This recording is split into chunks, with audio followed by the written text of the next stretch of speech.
how specifically do you train your drivers to safely operate bread trucks? Can you talk about that? You maybe talk about industry standard and then also like how to do it if you're going to do it. Yep. So from a safety perspective, our main our main thing is making sure that they're not too tired, because they're working at late nights, right?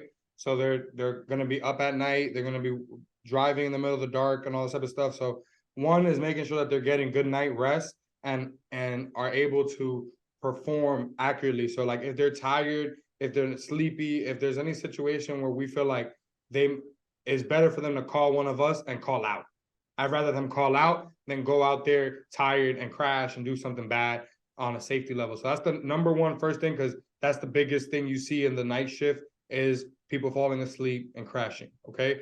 So that's going to be the first thing that I do on a safety level. Then the second thing is going to be more on the equipment level. So I'm trying to watch out to make sure that my employees aren't hurting their backs, because it's such a heavy lift game. If there's tools and things that we can use, like we have different hooks and things that we use to like move around the pallets and move around the bread, things of that nature. So if they don't have that hook, then they would be really straining their back to try to move all of these heavy loads of product that could cause them to hurt their back, and then they can't come into work. So we're looking out for those type of tools. Also ramps. So like ramps to bring the bread down from the truck to load the bread or the trays into the truck. If you don't have ramps, then they're going to be lifting all these things manually. Again, it could hurt their back, hurt their shoulders, hurt their legs, any of those things. There's very easily to get injured from a physical perspective, just like in a construction site. You're doing a lot of moving. It's almost